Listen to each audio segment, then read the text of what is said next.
Bien, je dirais que premièrement, c'était un sentiment de satisfaction. Oui, près d'un mois, nous avons travaillé dans le cadre donc, du dialogue national inclusif, au sein donc d'abord du bureau de ce dialogue, présidé par l'archevêque métropolitain de Libreville, Monseigneur Jean-Patrick Ibaba. Nous pouvons nous réjouir que nous avons pu respecter les délais, travailler dans des conditions optimales. Je voudrais me réjouir du fait que au sein d'ailleurs du bureau, on peut louer la justesse des choix que le président de la République, c'est-à-dire le général de brigade Brice Clotaire Oligui, a fait, qui est le président de la transition, président de la République, chef de l'État, de composer cette équipe qui a travaillé sous la présidence et le leadership donc, de Monseigneur Ibaba. C'est le moyen pour moi d'avoir le remercier pour l'ambiance, pour la qualité des travaux, mais les liens que nous avons pu tisser avec cette équipe de 28 personnes. Maintenant, il faudrait féliciter également l'ensemble des commissaires repartis dans ces 3 grandes commissions, commission sociale, commission économique et commission politique, au sein desquelles il existait 4 sous-commissions, donc 12 sous-commissions au total. Donc le mérite aussi revient à tous ces commissaires qui ont travaillé, qui ont donné le meilleur d'eux-mêmes et qui nous ont permis dans cette ambiance, dans cette, on va dire, volonté affirmée de réussir la mission qui nous a été confiée de travailler dans les délais. Je crois que c'est un travail fourni, c'est un travail extraordinaire. Nous pouvons que nous réjouir de ce qui s'est passé.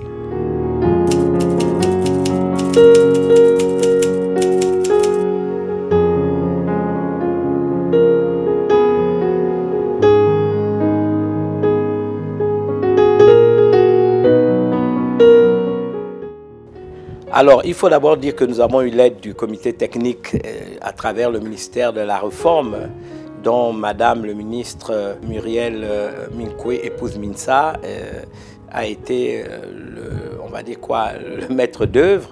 Nous nous réjouissons qu'elle était donc le rapporteur général de ce dialogue. Elle était membre du bureau, mais le ministère déjà nous a facilité la tâche, puisque les 38 000 contributions de nos concitoyens ont pu être repartis en 3 grandes classes en fonction de leur importance. Le plus grand nombre de contributions se sont retrouvées dans la commission sociale, ensuite l'économie et pour terminer la politique, tout en sachant déjà qu'il y avait des sujets transversaux qui pouvaient se retrouver dans l'une de ces 3 commissions ou à l'intérieur des 12, on va dire, sous-commissions créées à l'occasion. Je peux dire déjà que la méthodologie du travail était au départ une bonne méthodologie. Bon, on a pu voir au début un petit flottement parce que tout simplement il fallait convaincre tout le monde de pouvoir accepter, surtout les commissaires, de travailler dans les commissions et les sous-commissions. Ils ont été envoyés. Tout le monde souhaitait aller travailler au sein, on va dire, d'une commission où les uns et les autres avaient ce que j'appelle leur centre d'intérêt. Mais comme je l'ai expliqué au cours d'une plénière, l'important c'était que chaque personne qui avait le privilège de travailler dans le cadre de ce dialogue en tant que commissaire à l'intérieur d'une de ces sous-commissions puisse comprendre que tous les sujets étaient des sujets d'intérêt nationaux. Et donc il fallait pouvoir, on pouvait être un économiste et se retrouver aller dans une commission sociale, on pouvait être un homme d'affaires et se retrouver dans une commission politique, un politicien se retrouver dans des problématiques, on va dire, sociales. Donc c'était très intéressant. J'ai des collègues ministres du culte en particulier. Nous pensions qu'ils pouvaient apporter le meilleur d'eux-mêmes dans des domaines où nous pensons avoir la maîtrise. Celui qui vous parle lui-même était dans un bureau, donc vous comprendrez que je pense que c'était une bonne chose pour qu'on s'approprie toutes les questions qui concernaient justement ce Gabon nouveau que nous souhaitons construire. Je peux donc dire ici que ce qui était le plus important, c'est que tout le monde a donné le meilleur de lui-même.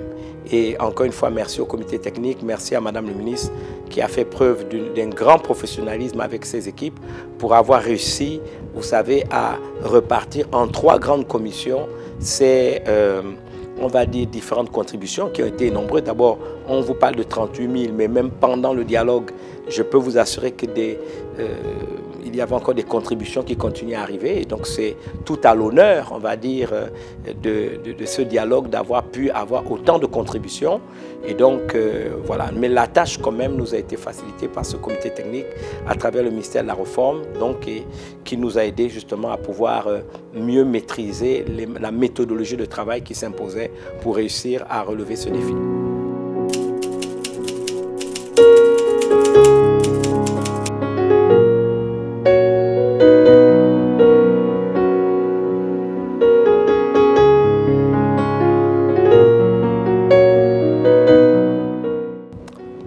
Alors écoutez, j'ai eu l'honneur déjà d'être un des 4 facilitateurs du dialogue d'Angonje en 2017 et au moment où vous me posez la question, quelle différence d'appréciation je peux faire entre ce dialogue national inclusif qui s'est toujours passé au stade d'Angonje et le dialogue où j'ai été facilitateur, un des 4 facilitateurs au dialogue d'Angonje de 2017.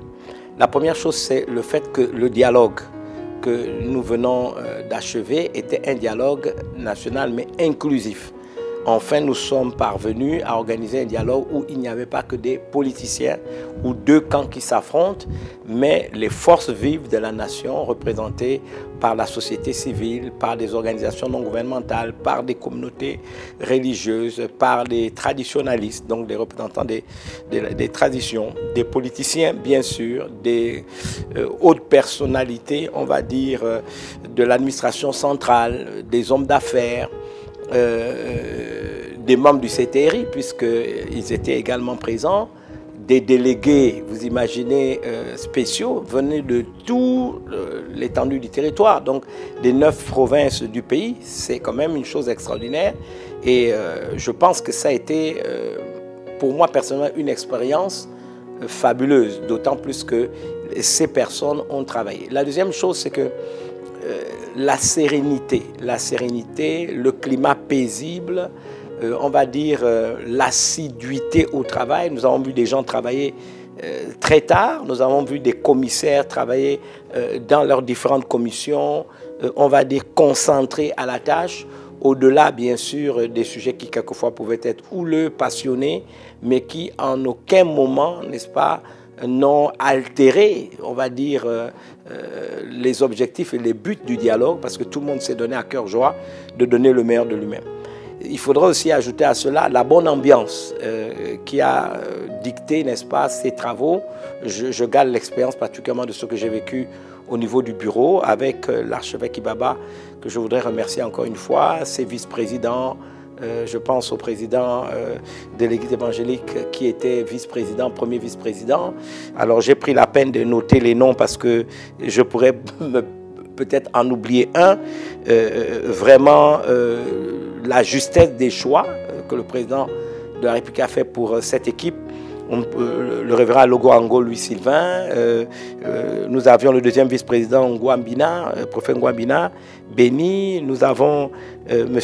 Kabongo Abdul Razak qui représentait la communauté musulmane. Nous avons une dame que j'ai appris à découvrir, Madame le général de division Brigitte Okanoa, d'une très grande, on va dire, maîtrise qui a apporté particulièrement au bureau beaucoup de sérénité. Vous avez un jeune qui était vice-président, M. Nyundu Souza. Vous voyez, les jeunes étaient représentés. Nous pensons à Mme Lekogo, Justine Judith, qui représentait le COPI citoyen, mais qui est également aujourd'hui dans un des parlements, une des chambres du Parlement. Nous avons les conseillers qui ont apparu beaucoup de sagesse, beaucoup de ferveur, même beaucoup de joie. Je pense à Monseigneur Madega qui est connu, Mathieu, pour toute la spontanéité, la joie qu'il nous a apportée. Je pense, qui est évêque de Mouila. Je pense également à Monseigneur Nzengi Maganza Séverin, qui est l'évêque de Makoukou, un homme humble, un homme simple, celui qui a joué un rôle majeur, Monseigneur Asekoumve, que j'appelle mon binôme, donc qui a été le porte-parole de notre bureau du dialogue et qui a fait un travail vraiment formidable.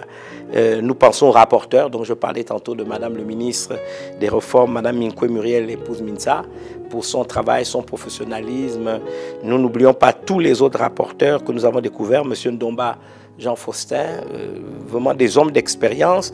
Je pense à la jeune madame, d'abord monsieur Obiambeka Jean-François, qui est, je crois, directeur au cabinet du président de la Cour constitutionnelle. Et je vous assure d'une très très grande connaissance des dossiers. C'était une joie de travailler avec lui. Madame Dao Zitombo Onelia, qui est une jeune dame, juriste, mais d'une compétence avérée. Le général de corps d'armée Pongui Dieudonné, qui est un des généraux les plus gradés au Gabon et qui est encore d'active. Et encore, vous imaginez, travailler avec des gens d'une telle compétence, d'une telle connaissance. J'ai appris beaucoup de lui. Vous avez M. Moussavou Boussougou, Yves Sylvain, qui est au secrétaire général de la Présidence de la République. Mais ce sont des cerveaux, des gens qui connaissent l'administration, qui connaissent les dossiers. Juste pour vous donner une idée, nous avons également eu parmi les membres M. Monseigneur Njoni Ephraim, d'une très grande humilité, très grande simplicité, qui a œuvré avec beaucoup de paroles de sagesse. Alors, vous avez une sœur, madame, la sœur Oyembo Sidoni, beaucoup de paroles de sagesse, beaucoup de simplicité. J'ai découvert le procureur général adjoint de la Cour de cassation, M. Minaredi, qui nous a véritablement aidés à chaque fois que nous étions confrontés à des textes, à des lois, et qui a fait valoir, j'ai beaucoup apprécié ses envolées pendant les débats. Nous avons un enseignant universitaire, M. Essonomeu Hervé, d'une simplicité, mais également qui nous a apporté beaucoup. Vous connaissez notre jeune pasteur, le révérend Chibinda Jean-Marie. Et je pense que si vous lui posez la question, il vous dira qu'il a appris beaucoup de ce moment. Un jeune homme que j'ai beaucoup apprécié, très très professionnel, Emery Angono et Koga, vraiment qui a fait un travail formidable. Si nous avons eu, par exemple, comment on appelle ça, la possibilité d'être connecté à Internet, c'est ce monsieur qui a fait tout un travail, qui a permis qu'un certain nombre de choses se fassent sur ce plan technique. Je n'oublie pas un grand commis de l'État, M. Ntoutoum Aïe Jean Gaspard, vraiment pour toute l'aide, et c'est important de le mentionner. Vous avez des hommes d'expérience comme M. Jean-Rémy Yama, des grands syndicalistes, vous voyez un peu, pour dire un peu la pluralité des gens qui ont travaillé. Et puis bien sûr une grande dame, Madame Rebouka Colette, qui revenait de France, qui représentait la diaspora. Voilà, je vous dis, je les cite simplement ici, sous la présidence encore une fois de Monseigneur Ibaba. Nous avons travaillé ensemble et vous voyez que donc ce dialogue était véritablement inclusif. Et vous voyez la diversité des personnes qui ont pu travailler et donc apporter ce qu'ils avaient de meilleur pour que ce dialogue soit une réussite.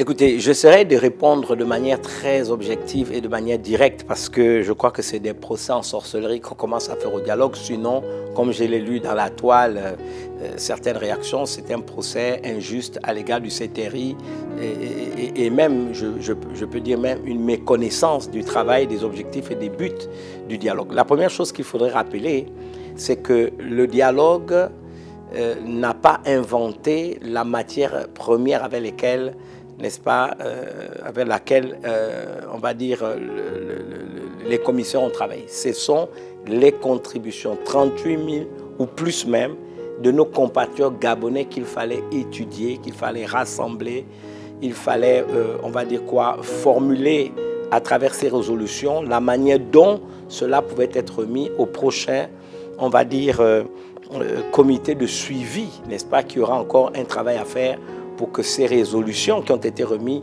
au président de la République soient effectives à travers des lois, des décrets et des ordonnances. Donc, la première chose, commençons par comprendre que c'est les Gabonais qui se sont exprimés. La souveraineté appartient au peuple, donc les Gabonais se sont exprimés. Venons-en à la problématique de la suspension des partis. Au Gabon, il y a officiellement, même avant le dialogue, 104 partis politiques. Et je vous dis, puisque tout le monde voulait participer au dialogue, certains même se sont créés entre-temps. Bien.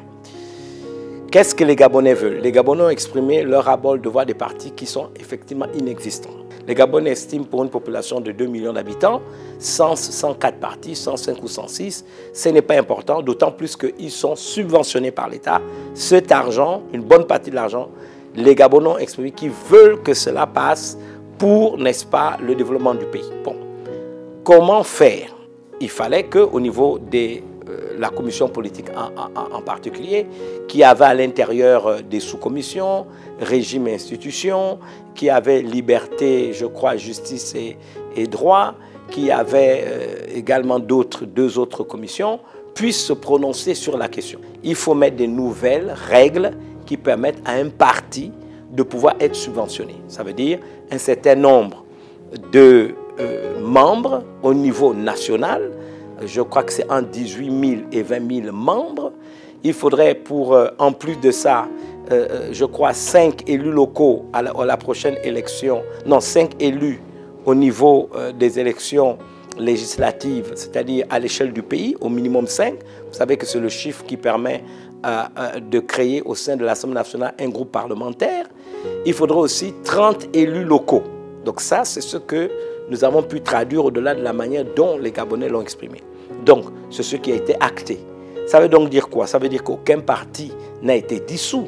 Il faut faire la différence qui existe entre la dissolution et la suspension. La suspension permet à ces partis, au moment où le comité de suivi va devoir inciter le gouvernement et le président de la République à prendre des décrets, des lois et des ordonnances, inciter ces partis à se mettre en conformité. On va leur dire, vous voulez exister, apportez-nous 20 000 membres pour que votre parti soit réactivé. Un parti ne peut pas être le père, la mère et les enfants. Un parti ne peut pas être le père, le cousin et la cousine.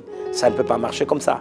Vous ne pouvez pas être des gens d'une même famille, 3 personnes et puis il n'y a personne. Si c'est un parti qui a pignon sur rue au niveau national, on doit les trouver dans les 9 provinces du pays. Donc, ce serait à eux de se mettre en conformité. S'ils ne peuvent pas, moi, le conseil que je leur donne, c'est de se mettre, de se regrouper pour pouvoir justement répondre à ces exigences. Maintenant qu'il y a la NIP, les gens ne pourront pas prendre d'eux-mêmes des feuilles et puis écrire les noms de 20 000 personnes parce qu'il y a maintenant un système qui permettra qu'effectivement les gens puissent être, ces listes puissent être vérifiées. Ça, c'est la première chose. Deuxièmement, aux prochaines élections. Donc, ce n'est pas une dissolution. S'ils répondent aux critères de devenir un parti, bon, ils se présenteront sur le label de ce parti et s'ils répondent aux critères. Donc, je pense qu'il faut évoluer. Il faut, nous crions tous que nous voulons aller vers l'essor de la félicité. Il faut progresser, il faut avancer. Rassurez-vous, aucun parti n'a été dissous. Même le PDG qui, pour moi, est le parti qui a le plus de problèmes puisqu'il a été décidé de sa suspension pendant 3 ans, n'a pas été dissous. C'est dire donc que le fait de s'organiser pour se mettre en conformité, c'est de la responsabilité des partis eux-mêmes. Je ne pense pas qu'il y a donc à ce sujet un recul démocratique. Mais il faut reconnaître que ça fait un peu désordre pour un petit pays comme le nôtre d'avoir 104 ou 106 ou 101 ou 104 partis. Je trouve qu'il faut qu'on soit honnête et surtout qu'ils sont subventionnés. Il faut insister. C'est l'argent du contribuable. Bien, la part belle qui a été faite aux traditions. Alors, je vais régler le problème. Même dans les forums dits chrétiens, j'ai vu pas mal de choses qui ont été dites. Alors, je vais rappeler un certain nombre de choses. La première chose qu'il faudrait d'abord rappeler, c'est que moi, je suis, par exemple, un ministre du culte. Je suis chrétien. L'expression courante chez nous, né de nouveau. Bien, je fais partie de la grande famille pentecôtiste, évangélique, charismatique et de réveil. Bien, je suis un des leaders majeurs connus au niveau national. Bien, au-delà du fait d'être chrétien, je suis gabonais. Mon père est Pounou, n'est-ce pas? Même s'ils sont d'origine du sud Gabon, mais qui ont immigré au lac Alombié. Bien, je connais mes tribus, je connais mes clans. Nous sommes du grand groupe qu'on appelle chez les Pounous Dibourkoumb. Mais de mon père, côté paternel de mon père, Diboursim, côté maternel de mon père, je crois Badoumbi et Boudjal. Voilà. Donc, côté de ma mère est gallois. Maman est gallois, ma mère à Casa d'un côté et de l'autre côté à Vandji. Donc vous remarquez que je reste gabonais, j'ai une identité. Bien, si les traditionalistes qui sont venus ont revendiqué le fait que la tradition, l'identité, les valeurs qui nous sont propres, nous puissions à nouveau les exhumer pour que le Gabon se reconnaisse comme tel, il n'y a aucune opposition de cette revendication avec les valeurs bibliques.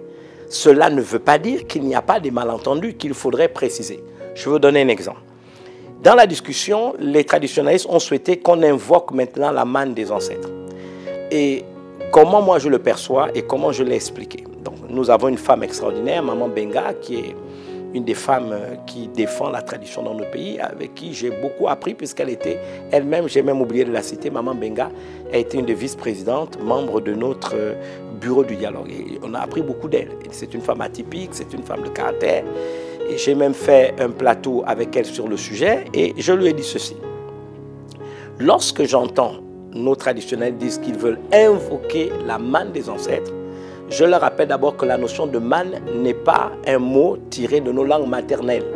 Ni Fan, ni Pounou, ni Bateke, ni Nzebi, ni Miene, ni Pounou, ni Kota. C'est un mot hébreu, c'est un nom hébreu, c'est tiré de l'hébreu. Donc la manne, je vais vous dire une chose, c'est quoi la manne? C'est tout simplement quelque chose qui s'est passé lorsque le peuple d'Israël est sorti de 431 ans de servitude en Égypte. Lorsqu'ils sont sortis de la servitude d'Égypte, que s'est-il passé? Dieu, n'est-ce pas, pendant qu'ils faisaient leur pérégrination, et que ce peuple, malgré le fait que Dieu les avait délivrés avec puissance et gloire, s'est mis à murmurer pendant qu'ils cheminaient vers la terre promise. Alors, par dépit, Dieu décide un matin de leur envoyer de la manne. Alors, c'est quelque chose qui descend du ciel, qui ressemble, on va dire quoi, à de la neige, quelque chose qui ressemble comme à du popcorn qui descend du ciel. Et voici que ces gens-là se mettent à dire manna. Manna veut dire qu'est-ce que c'est encore? Par dépit, Dieu leur envoie quelque chose. Alors, cette manne descend dès l'aurore, mais dès que le soleil est à son zénith entre 13h et 14h, au Moyen-Orient, ça se transforme en asticot. Voici ce qu'était la manne. Donc, ça veut dire que Dieu avait pourvu au fait qu'ils aient une portion unique entre l'aurore et, on va dire, au milieu de la journée, donc 12h, 13h, pour qu'ils puissent prendre ce qui est nécessaire pour le manger le même jour, ne pas le garder pour le lendemain, sinon cela se transformait en asticot. Voici ce que la manne. La manne n'est pas un mot gabonais. Donc, nos traditionalistes ont utilisé une expression qu'ils sont partis chercher dans certainement leur connaissance plus ou moins de la Bible. Bien. Maintenant, les ancêtres. Les ancêtres, dans une perspective chrétienne, ce sont nos parents ascendants. Est-ce que nous, qui adorons Dieu, le Dieu et Père de notre Seigneur Jésus-Christ, nous devons rendre un culte à nos parents ascendants? Non, nous honorons nos parents ascendants. L'apôtre Paul dira quelque part dans une de ses lettres, il dit « Je bénis Dieu que mes ancêtres ont servi ». Celui qui vous parle est ministre du culte. Je fais partie de la 5e génération des serviteurs de Dieu dans ma famille maternelle. Mon grand-père, révérend pasteur Ora Reliwa, 50 ans de ministère à l'église évangélique, était pasteur. Son père était catéchiste, Reliwa. Son grand-père, Dassiko. Et je peux continuer. Du côté, on dit paternel de ma mère. Du côté maternel de ma mère, j'ai un frère de ma mère que vous connaissez, le révérend Jude Benjamin Ngoua, qui est homme de Dieu. Le père du révérend Benjamin Ngoua était également pasteur. Et du côté maternel de ma mère, j'ai aussi une ascendance qui ont été des hommes de Dieu. Donc, est-ce que je dois rendre un culte à mes parents ascendants? Non. Je peux apprendre de ce qu'ils m'ont enseigné, je peux honorer leur mémoire, c'est tout à fait normal. Donc, lorsque vous entendez les traditionalistes dire « nous voulons invoquer la main des ancêtres », il n'est pas important de faire une guerre, il est important de se comprendre qu'est-ce qu'ils entendent par manne et qu'est-ce qu'ils entendent par, n'est-ce pas, ancêtre. Et donc, c'est des discussions que nous avons eues. Maintenant, comme je l'ai dit tantôt, celui qui vous parle, il lui arrive à l'église de prier le Dieu d'Abraham, d'Isaac et de Jacob. Je pense que c'est dans ce sens que nos traditionalistes pensent, c'est-à-dire invoquer le Dieu qu'Abraham, qui est un ancêtre, disons dans la lignée chrétienne, puisque tous ceux qui sont en Christ sont fils d'Abraham, hérités des promesses, nous invoquons le Dieu d'Abraham. Donc, le vrai Dieu, mais d'Abraham, c'est-à-dire qui le premier nous l'a, on va dire, présenté. Est-ce que c'est dans cet esprit qu'ils disent qu'ils veulent invoquer, n'est-ce pas, les ancêtres? Mais la discussion doit continuer. Maintenant, j'aimerais dire que dans la Constitution, cette discussion a déjà été résolue, je crois, lors de la Constitution de 1991, puisqu'il est clairement écrit que dans notre Constitution, nous, n'est-ce pas, croyons fermement à nos valeurs spirituelles, à nos traditions profondes, à notre culture et à notre héritage qu'on appelle un héritage matériel immatériel. Donc, ce sont simplement des expressions qu'il faudrait trouver et puis continuer à discuter parce qu'on n'est pas en guerre. Il n'est pas question d'ouvrir une guerre entre la chrétienté et la tradition. D'autant plus qu'il faut quand même accepter que c'est vrai, en milieu chrétien, la majorité des chrétiens rechignent et repoussent tout simplement la tradition, ce qui n'est pas une bonne chose, mais qui, quelque part, on peut leur donner le bénéfice du doute, parce que, quelquefois, on ne sait plus la frontière qui existe entre tradition et sorcellerie. Donc, c'est à nous d'en discuter, c'est aux traditionalistes également de faire la part des choses. C'est quoi la sorcellerie qui n'est pas tradition, pour que justement l'ensemble du pays, même dans les milieux chrétiens, puisse se reconnaître à travers leur identité nationale et à travers leur culture. Mais c'est un travail qui va continuer, qui ne s'arrête pas au niveau du dialogue. Il faut beaucoup discuter, il faut beaucoup échanger, il faut donner à des réalités qui nous sont propres des mots, des noms, justement pour que, et moi c'est mon vœu, les Gabonais, au-delà d'être chrétiens, puissent effectivement reconnaître qu'ils ont une identité nationale. Alors concernant maintenant les églises, encore une fois je voudrais l'exprimer. Vous savez, la Constitution de 1991, sur laquelle la charte, n'est-ce pas, s'appuie, reconnaît la liberté des cultes et de conscience. Reconnaît que les communautés religieuses administrent, n'est-ce pas, gèrent et administrent leurs affaires de manière indépendante. Je crois que si vous regardez la Constitution de 1991, c'est c'était l'article 1, alinéa 13. Ça, ce sont ce qu'on appelle des principes intangibles dans une Constitution. Liberté de culte et de conscience. Bien.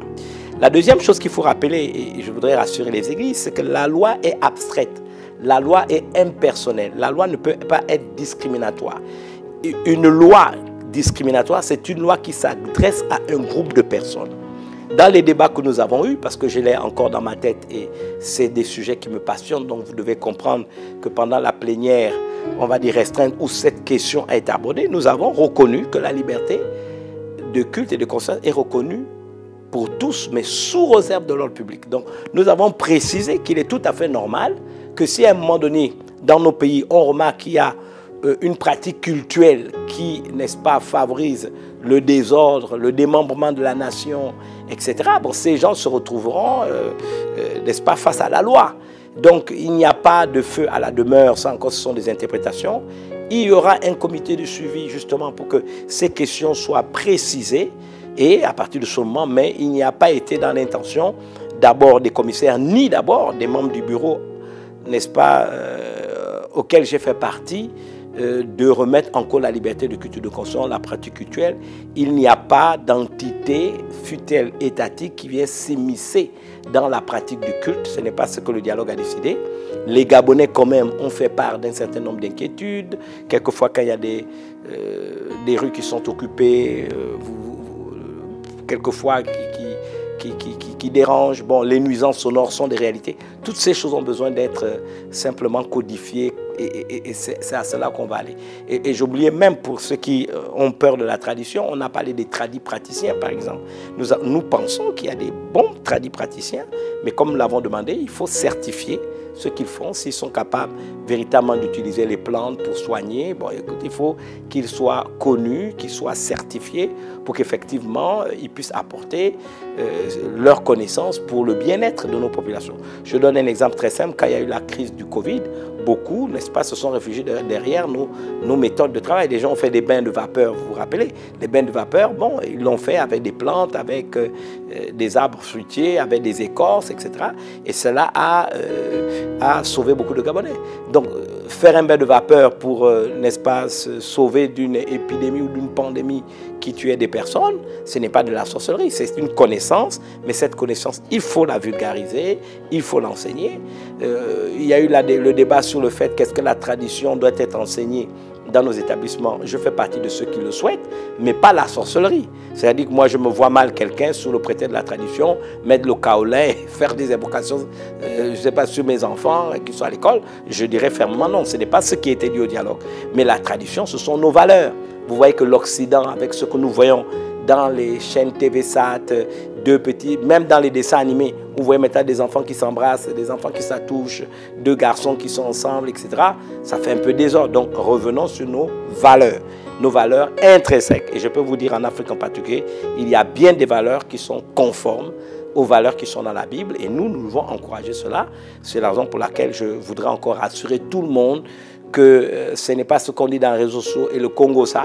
Attendez, le temps viendra où, lorsque le comité de suivi va commencer à se mettre en branle-bas de combat et que des lois, des ordonnances et des décrets seront mis en place, nous en saurons un peu plus.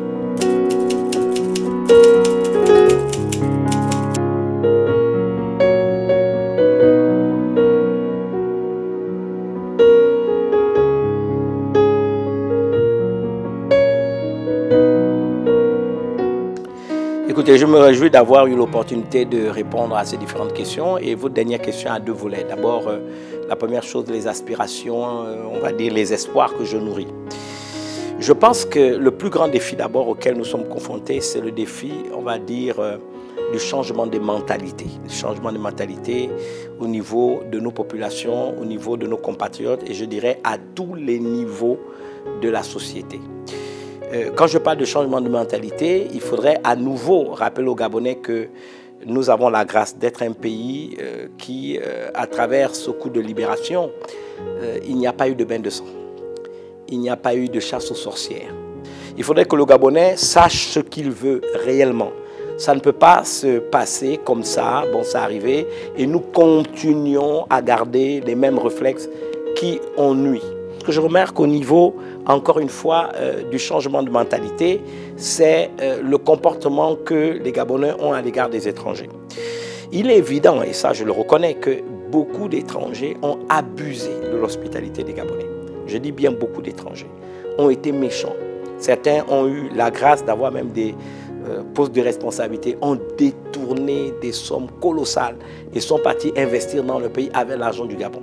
D'autres ont spolié les biens de nos concitoyens avec violence, avec méchanceté, imbu de leur personne.